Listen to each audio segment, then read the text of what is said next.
Welcome back to All Things Creepy. I'm your host, Micah James. And this week, as promised, I am taking a break from creepypastas and I am bringing you a horror movie survival guide. As of recording this episode, Scream 6 was recently released, so I took inspiration from that and decided to put together a little something to help you guys survive your own horror movie in case you find yourself in a similar situation that originally Sydney Prescott had found her in. Now, let's begin, shall we? How I'm breaking this episode down is the first part, I'm going to tell you how you can tell that you are in a horror movie. The second part will tell you how to greatly increase your chances of survival. Now, notice how I said greatly increase your chances. I cannot guarantee that you will survive your horror movie, but these rules should help you out in the long run. So, how can you tell that you're in a horror movie? Number one, you should pay attention to the music. Every single movie, regardless of genre, has a soundtrack. And like other genres, horror has certain music that gives you the hint to which genre you're in. Ask yourself these questions. Does the music sound ominous or tense? Did it start off softly and gradually get louder? If you answered yes to any of these questions, there's a good chance that you are in a horror movie. Number two, the house or apartment is making strange noises. Now, here's the thing, there are certain everyday sounds a house or apartment makes that aren't concerning, and you know these sounds. It could be the fridge making its normal fridge noises, it could be the boiler. But the thing is, you know these noises, like I said. The thing is, you'll know the noises that aren't supposed to be there. It could be hearing laughter inside a room where you're the only one there. It could be footsteps in that same room where you're the only one. If you're a skeptic like me, you might want to go check it out, and I don't blame you because, like I said, I would want to do the same. But please don't. Give yourself that head start and just get the hell out. Don't give the monster the chance to kill you. Number three, the monster seems to keep up with you even if it doesn't run. If you've seen Halloween, you probably know how I got this rule, but Michael Myers is always right behind his victim, in case you've never seen it or need the reminder. In some parts, he even seems to get ahead sometimes. Unfortunately, there's nothing really I can tell you to be prepared for this. It's just like a straight up fact. Just do your best to put distance between you and the monster. Number four, your kids and or pets are acting strangely. I feel like this might be pretty well known, but in case you don't, kids and pets can see things and sense things that adults can't always see or sense. So pay attention, but also pay extra attention to your children if you have any. Those little buggers can get easily possessed or injured or anything else, so just pay close attention to them. Number five, you were warned about a town or a certain location in that town. The locals, natives, old man, whoever warned you would know the best about that area. So, heed their warnings.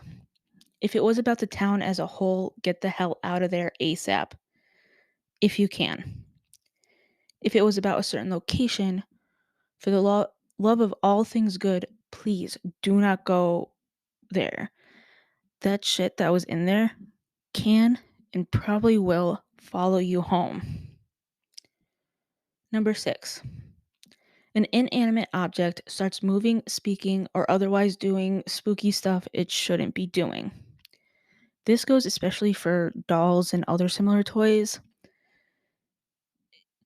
All I can say is just don't throw it out because it will come back. You can always try to, but it's a bad idea. You can always try pawning it off if you're able to. See if someone will take it off your hands, and that way you specifically don't have to deal with it. But again, that's no guarantee that it won't find its way back. And finally, for this section, number 7, your car battery is dead or just otherwise won't start. Your car in general just won't start.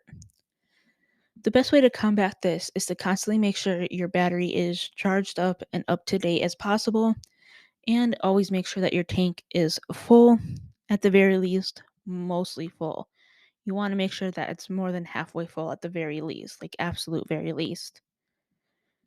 Your second best option is to have a bike, a scooter, a skateboard, things like that, some sort of backup transportation.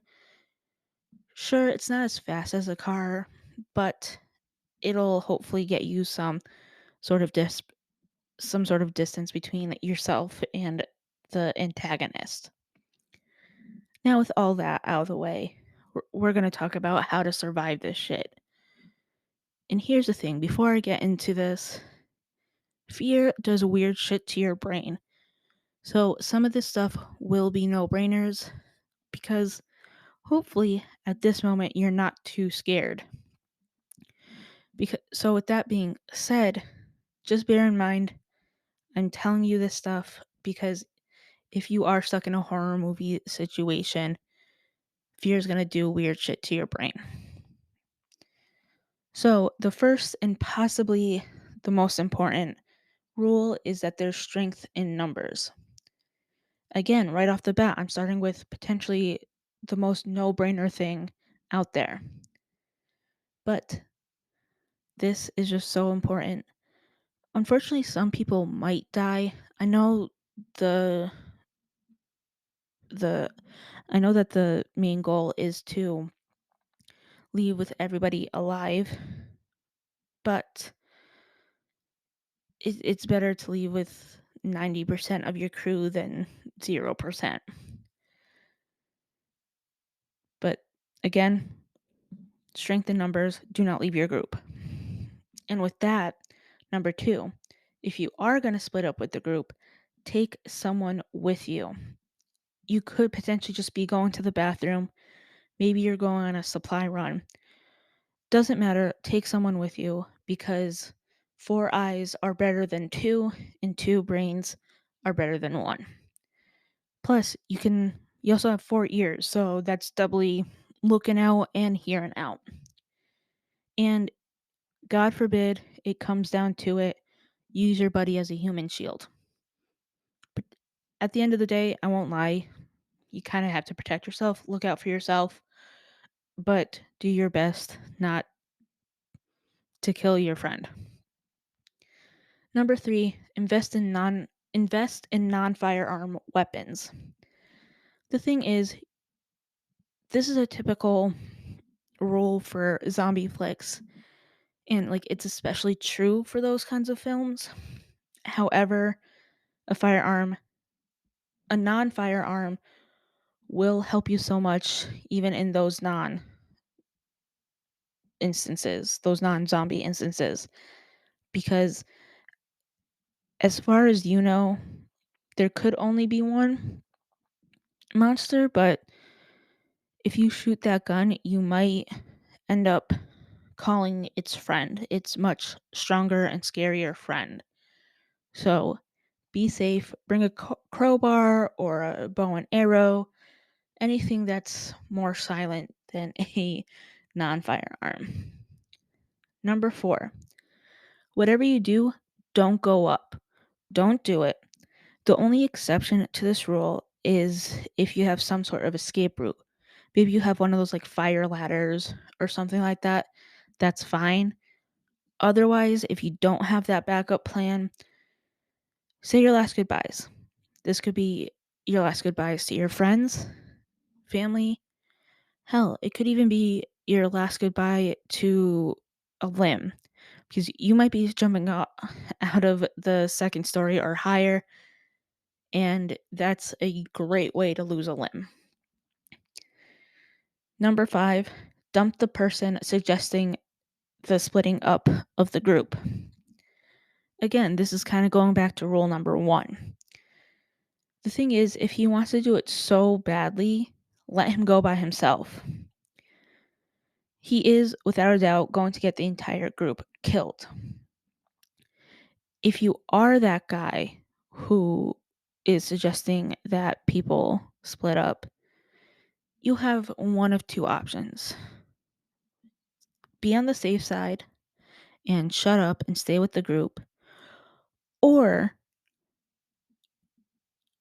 again, shut up and just go off by yourself. Staying with the group, the pros, you're more likely to survive. Con, you don't get your way. But on the downside, on the plus side, if you leave, majority of the group is bound to stay alive. You're giving them a way out. Number 6, I feel like this one is like one of the more common ones to be known, but don't have sex. And kind of on that note, don't do anything remotely sexual or romantic. That means no hand holding, no kissing, no hugging, and especially no penetration. I'm not saying to break up with your significant other. I'm just saying be careful. Don't be the couple who gets murdered. Almost every single couple that has some sort of sexual or romantic relations, like very obviously and very high key, they get killed. So if you want to live, at least try to avoid those actions until you're in the clear, or you're pretty sure you're in the clear. Number 7, I kind of already touched upon, but listen to your pet or child. As I've said, pets and children can more easily sense something evil or otherworldly or whatever. So if they're acting strangely or differently, again, please pay attention and get yourself and your family out of the house.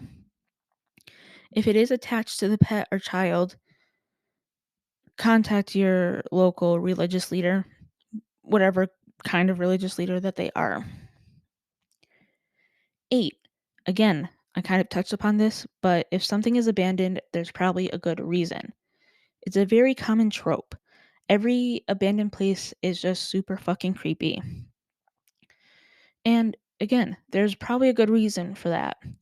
The warehouse that people are warning you about could have had a fire. Churches, one of the clergy people could have been practicing dark magic. In that asylum, horrible experiments. In the town, if someone warned you about a town, there could have been an awful plague of something. So if it's completely empty, just turn around. It's just not worth it to explore. Number 9, wear sensible shoes.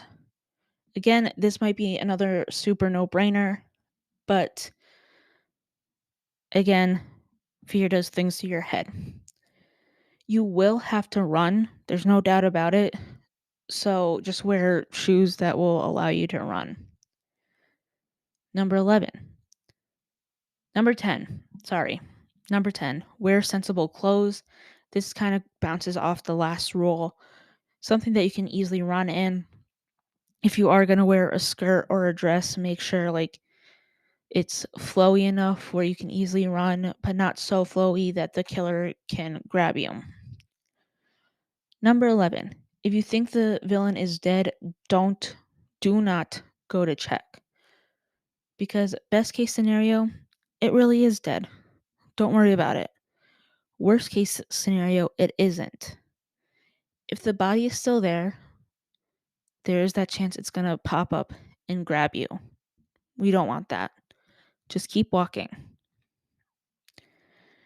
12. This kind of bounces off 9 and 10, but cut your hair short. Long hair makes it easier for the killer to grab you. However, the thing is, if you can't part with your hair, don't worry about it. You can always just put it into a bun or tuck it into a hat. Just find a way to contain it, whether that's cutting it, tying it up, or hatting it. But again, just make it make it harder for the killer to grab you. 13. If you are experiencing unexplained occurrences, please leave. Sure, the presence may not be dangerous. Hell, it could be even warning you of something, but play it safe. You're in a horror movie setting, there's going to be something out there to grab you and kill you. So just get out as soon as possible. If you do want to pack, only pack the stuff that you need and only what you need. 14. Don't bury your pet, child, wife, or etc. in that strange cemetery. I will say this, if you've read or watched Pet Cemetery, you know. If you haven't read or watched Pet Cemetery, I recommend that you do, so that way you know. And finally, number 15, don't buy or build a house on top of dead bodies. The context does not matter for why the gravesite is there. Just don't do it. One of the best examples that I have come across has been the movie Poltergeist. If you remember anything from the original film from the 80s or 90s, they find out that their house was built on top of a burial site, and you know what happened to them. So avoid that shit. Now, there's your survival guide. If you want to, I did write an article compiling all these rules. If you would like to read it, it is in the show description. All of my socials are over there, are in the show description as well. If you guys want to reach out to me, I highly recommend watching Scream 6. It was surprisingly very good. I went in with low expectations and I was so pleasantly surprised. It was just so good.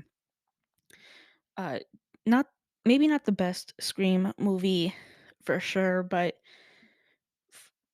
it very much fit in with the saga as a whole. So if you get the chance to see it in theaters, I highly recommend it. There is an end credit scene, so be on the lookout for that. You do kind of have to wait until at the very end of the credits, but like I said, totally worth it in my opinion.